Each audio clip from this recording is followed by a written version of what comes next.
Nacho, John Madden, Juanito, in Acamal, Mexico. I have told a lot of parts of my story about having been misdiagnosed as having, or originally they called me clinically depressed, and then later bipolar disorder. It was always the wrong diagnosis, but I suffered for 30 years. I took it because when the diagnosis was given with me, I was in such a perfect storm of life crises that I was desperate for something to make me feel better. And this was in spite of being a clinical psychologist myself, who always had fought diagnoses. But I just was helpless. I was helpless.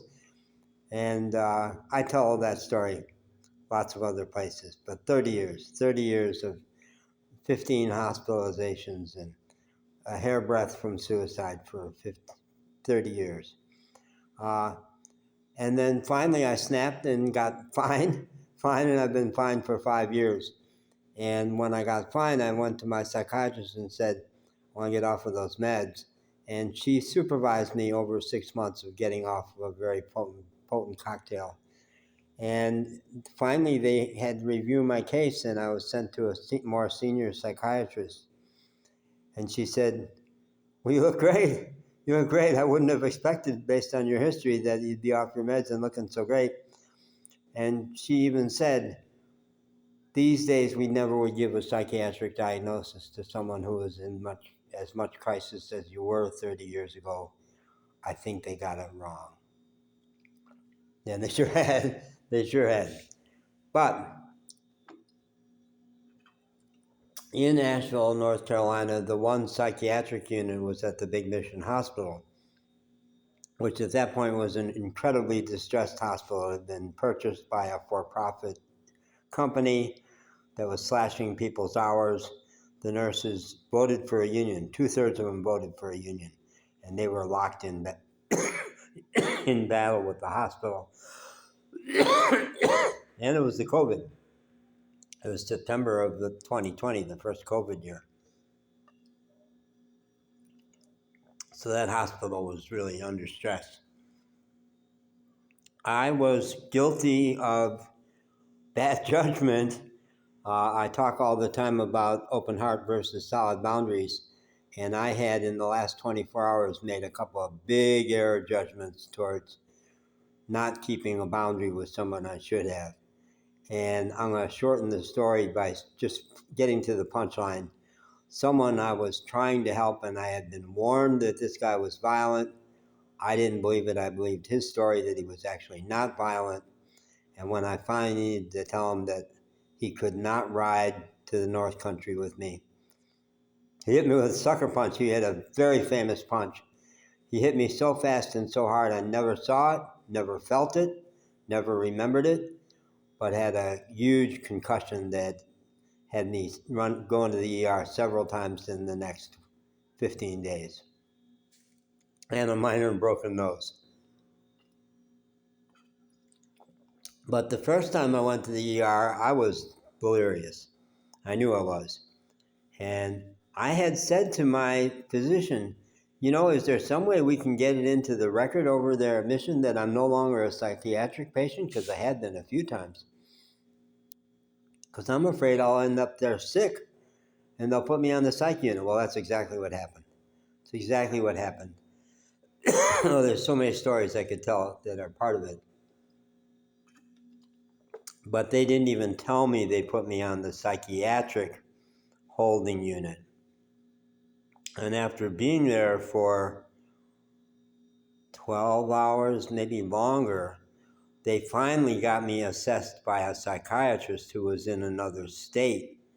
And they rolled a TV into a computer into my room. And I said to the nurse, if someone was having actual problems with reality, this is not a good thing, this disembodied head in the TV. And this cold fish psychiatrist interviewed me from some other state. And he was so clearly looking for a reason to hospitalize me. And I knew that business. I'd worked on those units as a psychologist. I finally said to him, You asked me once if I had firearms. And I said no, that I'm quite a loving guy. It's the last thing I would want. And now you've asked me twice more, the exact same question with just slightly different words. What are you up to? He said, thank you for your time, ended the interview, and hung up. I looked at the nurse and said, I'm fucked, aren't I? He's got all the cards. And sure enough, he wrote it up that I was a danger to myself and that I should be held for 72 hours. So they put me up on the Copestone unit where I had been before, which at that point was a really sterile, very untherapeutic unit. No therapy was going on. If you cried, you lost points. If you yelled, forget it, you're really in big trouble. And no one was doing therapy, and I'm a psychologist. I went around doing therapy. The guy who was screaming in his room, I went, what are you yelling about? I'm trying to get them to give me a shower. They said they wanted me to shower, and I'm ready now. So I went out and said, hey, he says he's ready for a shower. Oh, he missed his turn tomorrow. A girl was screaming and pounding on the wall, a pretty young girl. And I went up to her and I said, what's going on, hon? You seem upset. And she told me the story. She had gotten up all her courage to leave her abusive boyfriend and told him, and he beat her up. And she called her mom in tears, and her mom was scared for her safety, erroneously. And it was a classic example of cops went out for what should have been a mental health visit, and within 2 minutes she was face down in the dirt in handcuffs and brought into the psych unit. So she was mad. And I said, you need to tell them the story. Let's get you out of here.